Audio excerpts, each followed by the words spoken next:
Hello friends, स्वागत है आपका एक बार फिर से अपने यूट्यूब चैनल नॉलेज में।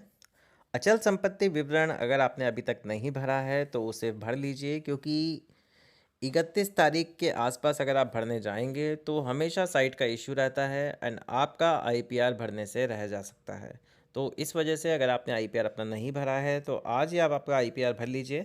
सबसे पहले आपको आईपीआर भरने के लिए राजकास्ट 2.0 पे आना है। आपको गूगल पर टाइप करना है राजकास्ट 2.0। इस पर हम क्लिक करेंगे तो जैसे इस पर क्लिक करेंगे तो इस तरह का इंटरफेस हमारे सामने ओपन हो जाएगा। आपको साइन इन वाले ऑप्शन पे क्लिक करना है। साइन इन वाले ऑप्शन पे क्लिक करने के बाद आपको एसएसओ पे रिडायरेक्ट कर देगा। इसमें आपको आपकी एसएसओ आईडी डालनी है, पासवर्ड डालना है एंड कैप्चा कोड डाल के लॉगिन बटन पे क्लिक करना है। लॉगिन बटन पे क्लिक करने के बाद अगर आपके पास किसी तरह की कोई एरर आती है कि एसएसओ आईडी आपकी राजकास्ट पे मैप नहीं है, तो उससे रिलेटेड वीडियो मैंने बनाया हुआ है आईपीआर सॉल्यूशन के नाम से, तो वो उसका लिंक मैं आपको डिस्क्रिप्शन में प्रोवाइड करा दूंगा। एंड साथ ही साथ अगर आपने चैनल को अभी तक सब्सक्राइब नहीं किया है तो वो कर लीजिए। सबसे पहले हम यहाँ पे आईडी पासवर्ड कैप्चा कोड डाल के लॉगिन बटन पे क्लिक करें तो इस तरह का इंटरफेस आपके सामने सबसे पहले ओपन होगा। अगर आप गवर्नमेंट एम्प्लॉय हैं तो गवर्नमेंट एम्प्लॉय आपको यहाँ पे सेलेक्ट करना है। उसके बाद आपको गेट स्टार्टेड पे क्लिक करना है। यहाँ हम गवर्नमेंट एम्प्लॉय पे क्लिक करेंगे, देन गेट स्टार्टेड पे क्लिक करेंगे। जैसे इस पे क्लिक करेंगे अब एम्प्लॉय की हमारे पास यहाँ पे पर्सनल इन्फॉर्मेशन ओपन हो जाती है। तो यहाँ पे सबसे पहले आपको उसकी एसएसओ आईडी चेक कर लेनी है। गेट डाटा फ्रॉम एसएसओ, तो एसएसओ पे जो भी आपका डाटा फैच है वही यहाँ पे फैच होके आ रहा है आईपीआर में ऑटोमेटिकली।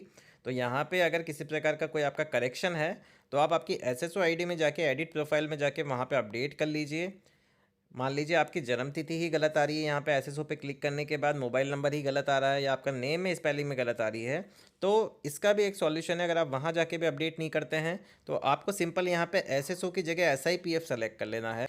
जैसे हमने यहाँ पे ड्रॉप डाउन मेनू पे क्लिक किया तो एसएसओ की जगह एसआईपीएफ आ गया। ये आपको तभी करना है जब आपकी इन्फॉर्मेशन गलत आ रही हो, चाहे डीओ भी गलत आ रही हो, मोबाइल नंबर फैच नहीं हो रहा हो, तो आप एसआईपीएफ यहाँ से सेलेक्ट कर सकते हैं। मैं एक बार करके बता देता हूँ आपको।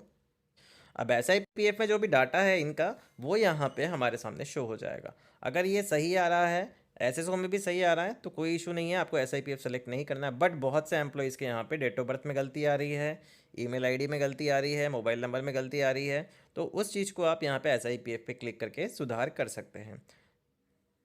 साथ ही साथ यहाँ पे आपको जो भी न्यू एम्प्लॉयज़ हैं जिनकी आप आईडी क्रिएट कर रहे हैं, बहुत से एम्प्लॉयज़ ऐसे हैं जिनके आईपीआर की आईडी मैप नहीं है, वो अदर एम्प्लॉय कर रहे हैं, तो उनको यहाँ पे जो भी फुल नेम हिंदी में है वो टाइप करने में समस्या आ रही है।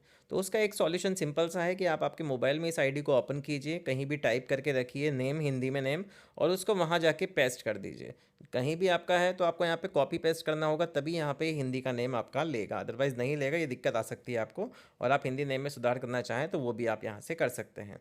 इसके बाद इस डिटेल को थोड़ा सा स्क्रॉल करेंगे, सारी चीज़ें चेक करने के बाद नेक्स्ट बटन पे क्लिक करेंगे। नेक्स्ट बटन पे क्लिक करने के बाद अब ज्वाइनिंग टाइप में हमें ऑप्शन मिलता है रिक्रूटमेंट का, प्रमोशन का, रिक्रूटमेंट का एंड साथ ही साथ डेप्यूटेशन का। तो यहाँ पे अगर आपको सबसे पहले यहाँ पे रिक्रूटमेंट सेलेक्ट करना है। मान लीजिए आप थर्ड ग्रेड टीचर हैं या एलडीसी हैं, आपका प्रमोशन अभी तक नहीं हुआ है, तो आपको रिक्रूटमेंट सेलेक्ट करना है। आपका प्रमोशन हो चुका है, आप अपर पोस्ट पे चले गए हैं, तो आपको यहाँ पे प्रमोशन सेलेक्ट करना है। ये ऑप्शन सेलेक्ट करने के बाद हमें यहाँ पे डेजिग्नेशन कैटेगरी में सर्विस डेजिग्नेशन ही रहने देना है। अब हमें यहाँ पे पेरेंटल डिपार्टमेंट सर्च करना है। अब मान लीजिए आप किसी डिपार्टमेंट में कार्यरत है, स्कूल एजुकेशन ले लेते हैं हम, senior teacher, lecturer, principal, third grade teacher, ये सारी पोस्टें यहाँ आपको स्कूल एजुकेशन डिपार्टमेंट में मिलेगी। एंड जो एलिमेंट्री सेटअप के हैं उन्हें पंचायती राज डिपार्टमेंट में उनकी थर्ड ग्रेड की पोस्ट मिल जाएगी। एक बार मैं आपको स्कूल एजुकेशन यहाँ पे सेलेक्ट करके बता देता हूँ। यहाँ पे हमने ड्रॉप डाउन मेनू पे क्लिक करके स्कूल एजुकेशन डिपार्टमेंट यहाँ से सेलेक्ट कर लिया है। अब आपको सर्विस रूल नेम सेलेक्ट करना है। सर्विस रूल नेम में आपको यहाँ पे थर्ड ऑप्शन मिलेगा, वही आपको सेलेक्ट करना है, Rajasthan educational state and subordinate services rule. ये मैं स्कूल एजुकेशन डिपार्टमेंट के लिए बता रहा हूँ, आपको ये सेलेक्ट करना है यहाँ से। अब सेलेक्ट सर्विस क्लासिफिकेशन में आपको यहाँ दो ऑप्शंस मिलते हैं, स्टेट सर्विसेज, सबऑर्डिनेट सर्विसेज। तो ये ऑप्शन, एक ऑप्शन यहाँ से हटा दिया गया है मिनिस्ट्रियल सर्विसेज। वो इसलिए हटा दिया है कि जो भी मंत्रालय कर्मचारी हैं उन्हें अपना डिपार्टमेंट ऑफ पर्सनल सेलेक्ट करना है, उसी में ही उनकी सारी पोस्टें मिलेगी, junior assistant, senior assistant, assistant administrative officer, additional administrative officer, establishment officer and administrative officer. सारी पोस्टें आपको डीओपी में ही मिलेगी। साथ ही साथ फोर्थ ग्रेड जो भी यहाँ पे एम्प्लॉय हैं उनको भी वहाँ पे डीओपी का ही ऑप्शन सेलेक्ट करना है एज अ डिपार्टमेंट के लिए। तो यहाँ पे हम अगर थर्ड ग्रेड टीचर है, सीनियर टीचर है, लैब असिस्टेंट है, लाइब्रेरियन वगैरह है, पीटीआई सेकंड ग्रेड है, फर्स्ट ये थर्ड ग्रेड है, तो आपको सबॉर्डिनेट सर्विस यहाँ सेलेक्ट करना होगा। बट अगर अपर पोस्ट है, गजेटेड है, लेक्चरर है, प्रिंसिपल है, उससे अपर पोस्ट है, डायरेक्टर है, जॉइंट डायरेक्टर है, जो भी अपर पोस्ट हैं स्टेट सर्विस की, उसके लिए आपको स्टेट सर्विस सेलेक्ट करना होगा। हमने यहाँ पे सबॉर्डिनेट सर्विस सेलेक्ट किया है, तो अब आपको सारी पोस्टें यहाँ मिल जाती है। Pre primary teacher grade first, लेब assistant, BCI, basic computer instructor, senior computer instructor, senior teacher, यहाँ पे सारी पोस्ट आपको मिल रही है। अगर कोई थर्ड ग्रेड टीचर है तो उसके लिए भी यहाँ पे पोस्ट दी गई है। टीचर थर्ड ग्रेड आपको यहाँ पे ऑप्शन मिल जाएगा, वो आप यहाँ पे इजीली सेलेक्ट कर सकते हैं। सारी इन्फॉर्मेशन आपके पास है, यहाँ प्रोवाइडेड है। सीनियर टीचर है तो सीनियर टीचर भी अलग से दिया गया है, टीचर ग्रेड सेकंड भी यहाँ पे दिया गया है। तो हम यहाँ पे सीनियर टीचर सेलेक्ट करेंगे। सीनियर टीचर सेलेक्ट करने के बाद हमें यहाँ पे एम्प्लॉयमेंट पे यहाँ पे परमानेंट प्रोबेशनरी के ऑप्शन मिलेंगे या प्रोबेशनर ट्रेनी का ऑप्शन मिलेगा। अगर कोई अभी परीक्षा काल में है तो उसको प्रोबेशनर या प्रोबेशनर ट्रेनी सेलेक्ट करना है, दोनों में से कुछ भी कर सकते हैं, कोई इशू नहीं है। और जिनके 2 साल पूरे हो चुके हैं उन्हें परमानेंट यहाँ पे सेलेक्ट करना है। परमानेंट सेलेक्ट करने के बाद उन्हें यहाँ पे अपनी ज्वाइनिंग डेट डालनी, तो आप यहाँ पे फर्स्ट ज्वाइनिंग डेट आपकी डाल सकते हैं। उसके बाद बेसिक पे डालनी है, आपके विद्यालय का डीडीओ कोड डालना है। एक कन्फ्यूज़न यह भी रहता है कि किसी की वेतन व्यवस्था कहीं और से हो रही है, बट उसे इस कंडीशन में जहां उसका मूल पद है वहीं का ही डीडीओ कोड यहाँ पे मेंशन करना चाहिए, क्योंकि वेतन व्यवस्था कहीं से भी कभी भी हो सकती है।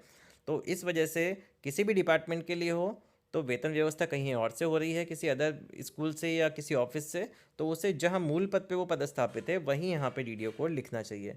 एम्प्लॉय आईडी आ जाएगी, फर्स्ट डेट ऑफ अपॉइंटमेंट आ जाएगा, रिटायरमेंट डेट आ जाएगी, ये सारी चीज़ें चेक कर लेनी है आपको एक बार। और यहाँ पे हमें एक मेन ऑप्शन रहता है करंट पोस्टिंग ऑफिस, ये मैं आपको सेलेक्ट करना बता दूंगा अभी। साथ ही साथ अगर आप स्कूल एजुकेशन डिपार्टमेंट से रिलेटेड नहीं है, संस्कृत एजुकेशन डिपार्टमेंट से है, तो वो आपको यहाँ पे सेलेक्ट कर लेना। संस्कृत एजुकेशन डिपार्टमेंट सेलेक्ट करते हैं तो आपको सेकंड वाला ऑप्शन यहाँ पे चूज़ करना हो। सर्विस क्लासिफिकेशन में स्टेट सर्विस मिलेगा, सबॉर्डिनेट सर्विस मिलेगा, सेम स्कूल एजुकेशन डिपार्टमेंट की तरह ही है। पुलिस डिपार्टमेंट के अधिक जो भी कर्मचारी हैं उन्हें होम डिपार्टमेंट यहाँ पे सेलेक्ट करना होगा। मेडिकल डिपार्टमेंट का ऑप्शन भी यहाँ पे दिया गया है, इंफॉर्मेटिक डिपार्टमेंट का ऑप्शन भी यहाँ पे दिया गया है, सारे डिपार्टमेंट्स के ऑप्शन यहाँ पे दिए गए हैं। तो सभी पोस्टें आपको लगभग मिल जाएगी। कुछ पोस्टें हो सकती है एक आधा को छोड़ के कि आपको वो पोस्ट ना मिले। एक बार मैं आपको मिनिस्ट्रियल एम्प्लॉय का सेलेक्ट करके बता देता हूँ यहाँ से डिपार्टमेंट। जो भी मंत्रालय कर्मचारी वो पेरेंटल डिपार्टमेंट में डिपार्टमेंट ऑफ पर्सनल सेलेक्ट करेंगे। जो भी चतुर्थ श्रेणी कर्मचारी है वो भी यहाँ पे चतुर्थ श्रेणी कर्मचारी वाला ऑप्शन ही सेलेक्ट करेंगे। मिनिस्ट्रियल एम्प्लॉयज़ के लिए यहाँ पे ऑप्शन दिया गया है, वो आपको डायरेक्ट यहीं से सेलेक्ट करना है। मिनिस्ट्रियल सर्विसेज है वो आपको ऑप्शन यहाँ पे मिल जाएगा। सेक्रेटरीट वाला आपको यहाँ से ऑप्शन सेलेक्ट नहीं करना है। फोर्थ क्लास जो भी एम्प्लॉई हैं, फोर्थ क्लास के लिए बात कर रहा हूँ मैं, फोर्थ क्लास जो भी एम्प्लॉई हैं उन्हें Rajasthan class fourth service recruitment and other service conditions rule वाला ऑप्शन ही सेलेक्ट करना है, तब उनकी पियोन की पोस्ट वहाँ पे उनको शो होगी। साथ ही साथ जो भी मंत्रालय कर्मचारी हैं उन्हें Rajasthan subordinate offices ministerial service rules यहाँ पे सेलेक्ट करना है, तभी आगे की पोस्टें उनकी शो होगी। तो ये तो हो गई यहाँ पे सारी पोस्टों की बात। एंड फिर भी आपको अगर कोई पोस्ट नहीं मिलती तो आप कमेंट बॉक्स में एक बार बता सकते हैं, या फिर उसके बजाय आप यहाँ पे राजकाज की हेल्प डेस्क पे मेल करेंगे तो ज़्यादा बेटर होगा। वे जल्दी से जल्दी आपकी पोस्ट क्रिएट कर देंगे अगर वो नहीं मिल पा रही है तो एक बार हम फटाफट यहाँ पे सारी इन्फॉर्मेशन फिल कर लेंगे। अब मेन काम आता है करंट पोस्टिंग ऑफिस सर्च करने का, तो आपको यहाँ सर्च बटन पे क्लिक करना। जैसे आप सर्च बटन पे क्लिक करेंगे तो आपको सेलेक्ट गवर्नमेंट में गवर्नमेंट ऑफ राजस्थान सेलेक्ट करना है, ऑर्गेनाइजेशन में अपना डिपार्टमेंट सेलेक्ट करना है, उसके बाद ऑफिस का नेम आपको यहाँ पे मेंशन करना है। मैं एक बार यहाँ पे डाल देता हूँ। तो यहाँ आप देखेंगे कि आपने यहाँ पे ऑफिस सेलेक्ट कर लिया, ऑर्गेनाइजेशन सेलेक्ट कर लिया ना, ऑफिस का नाम डाल दिया, चाहे स्कूल का नाम हो उसका शॉर्ट नेम आप यहाँ पे डाल सकते हैं। उसके बाद सर्च बटन पे क्लिक करना है। अब इसको स्क्रॉल डाउन करना है तो यहाँ हम देखेंगे उस स्कूल का नेम हमारे पास आ गया है जहाँ ये पोस्टेड है। बट अगर इन केस यहाँ पे आप सर्च करते हैं फिर भी नेम नहीं आता है तो आपको नॉट फाउंड इन लिस्ट का ऑप्शन यहाँ पे दिया गया है, आप उस पर एक चेकबॉक्स पे क्लिक करेंगे, आगे अपने ऑर्गेनाइजेशन का नाम लिखेंगे और यहाँ पे सेलेक्ट बटन पे क्लिक करेंगे। तो आप यहाँ पे मैनुअली भी डाटा फीड कर सकते हैं, बट अगर इजीली यहाँ से सर्च हो रहा है तो आप यहाँ पे सर्च कर सकते हैं, सेलेक्ट बटन पे क्लिक करेंगे। इसके अलावा एक तरीका और है, यहाँ पे डिस्ट्रिक्ट के आगे एक टैब दिया हुआ है ग्रीन कलर का, यहाँ पे आप डिस्ट्रिक्ट का नेम डालेंगे, जिस भी डिस्ट्रिक्ट में आपका ऑफिस है, अगर वो सर्च नहीं हो पा रहा है तो बता रहा हूँ। तो यहाँ पे उसको ऐड बटन पे क्लिक करेंगे तो डिस्ट्रिक्ट में जितने भी यहाँ पे ऑफिस हैं या स्कूल हैं उनके नेम आपके सामने यहाँ पे शो हो जाएंगे। और ऑफिस पे यहाँ पे भी टैप करेंगे और नेम डालेंगे तो वो भी यहाँ पे आपके शो हो जाएंगे। और जो नहीं हो पा रहे हैं उनको आप मैनुअली डाल लीजिए। अब हमारे यहाँ पे करंट पोस्टिंग ऑफिस सारी डिटेल यहाँ पे कंप्लीट हो गया। अब इस डिटेल को थोड़ा सा स्क्रॉल करेंगे, स्क्रॉल करने के बाद आप सबमिट का बटन मिलेगा, इस सबमिट बटन पे आपको क्लिक करना है। सबमिट बटन पे क्लिक करने से पहले एक बार आपको बता दूं कि जो भी डेट आप डाल रहे हैं, आपकी ज्वाइनिंग डेट और नीचे जो भी एक ऑप्शन दिया गया है इस डेट का, फर्स्ट डेट ऑफ ज्वाइनिंग का और अपॉइंटमेंट डेट का, तो वो सेम डालिए। अलग अलग डालेंगे तो एरर देता है, फिर आपका ये ऑप्शन ब्लर नहीं होगा। ब्लर से मतलब ये ओपन नहीं होगा सबमिट का बटन। तो हम यहाँ पे सिंपल सबमिट बटन पे अभी क्लिक करेंगे। सबमिट बटन पे क्लिक करने के बाद अगर आपके पास किसी प्रकार की कोई संपत्ति नहीं है, नील संपत्ति है, तो आपको डिक्लेयर आईपीआर एज नील पे क्लिक कर, उसके बाद स्क्रॉल डाउन करते हुए नीचे आना है, चेक बॉक्स पे क्लिक करना है, सबमिट बटन पे क्लिक करना है। सबमिट बटन पे क्लिक करते ही ओटीपी आपके पास जाएगा, ओटीपी आपको सबमिट कर देना है, आपका यहाँ पे आईपीआर सक्सेसफुली फिल हो जाएगा। बट अगर आपके पास प्रॉपर्टी है तो नील के पास ही वहाँ पे ऊपर ऐड प्रॉपर्टी का ऑप्शन दिया रहता है। यहाँ पे हम नीचे भी ऑप्शन दिया गया है ऐड प्रॉपर्टी इंस्टीट का, इस पर क्लिक करेंगे। इस पर क्लिक करने के बाद भी आपके पास प्रॉपर्टी ऐड करने के ऑप्शन ओपन हो जाएंगे। प्रॉपर्टी टाइप सेलेक्ट करना है, फिर प्रॉपर्टी सब टाइप सेलेक्ट करना है। प्रॉपर्टी टाइप में अगर आपके पास यहाँ पे जो आपकी संपत्ति है वो एग्रीकल्चर है, कमर्शियल है, रेजिडेंशियल है, इंडस्ट्रियल है, जो भी है उसके अकॉर्डिंग सेलेक्ट कर लीजिए। उसके बाद अगर आपके पास सिंगल अपार्टमेंट है, land with multiple flats apartment है, हाउस है, प्लॉट लैंड है, उसके अकॉर्डिंग आपकी डिटेल सेलेक्ट कर लीजिए जो भी आपकी संपत्ति। अब ये जो संपत्ति आपकी शहरी क्षेत्र में है या ग्रामीण क्षेत्र में है, उसकी एड्रेस आपको यहाँ पे फिल करना है। जैसे हाउस नंबर डाल दीजिए, लोकेलिटी डाल दीजिए, पिन कोड डालना है, कंट्री सेलेक्ट करनी है। यहाँ से डिजिपिन, लेटीट्यूड, लॉन्गिट्यूड डालने की ज़रूरत नहीं है। तो ये ऑप्शन आप यहाँ पे सेलेक्ट कर लेंगे। उसके बाद इसको थोड़ा स्क्रॉल करना है। अब ओनरशिप डिटेल में जो संपत्ति है आपकी खुद की है, डिपेंडेंट की है, जॉइंट की, मान लीजिए खुद की है तो फिर तो कोई दिक्कत है ही नहीं। बट अगर डिपेंडेंट की है, जो निर्भर है आपके ऊपर, आप रिलेशनशिप वाली टैब पे क्लिक करेंगे तो आपके पास यहाँ पे ऑप्शंस ओपन हो जाएंगे कि किसके, जो भी आपकी डिपेंडेंट है, ब्रदर है, डॉटर है, फादर इन लॉ है, उनका यहाँ पे रिलेशन आपको सेलेक्ट करना है। उसके बाद उनका नेम या नीचे डालना होगा, कॉन्टैक्ट नंबर डालना होगा और उसके बाद ऐड टू लिस्ट करना होगा। बट अगर आपकी संपत्ति खुद ही की है तो सेल्फ पे आपको टिक रहने देना है, जॉइंट है तो जॉइंट पे क्लिक कर लीजिए, वापस वही ऑप्शन ओपन होंगे। बट आपको यहाँ ऐड टू लिस्ट करना होगा। सेल्फ बटन पे क्लिक करने के बाद नीचे और ऑप्शन आपके पास आता है मैनर ऑफ एक्विजिशन, इस पर हम क्लिक करेंगे। अब ये आपने संपत्ति परचेस करी है, इनहेरिटेंस मिल मतलब यहाँ पे आपको पैतृक मिली है, गिफ्ट मिली है, लीज मिली है, वो आपके अकॉर्डिंग आपको सेलेक्ट करना। किस डेट को आपने ये खरीदी है वो डेट यहाँ से सेलेक्ट करनी है। अब आपको यहाँ पे अमाउंट डालना होगा कि मान लीजिए परचेस करी है तो लोन से करी है, सेविंग से करी है, help for from family friend से करिए, तो अमाउंट डालेंगे तभी ये टैब आगे बढ़ेगी, वरना नहीं बढ़ेगी।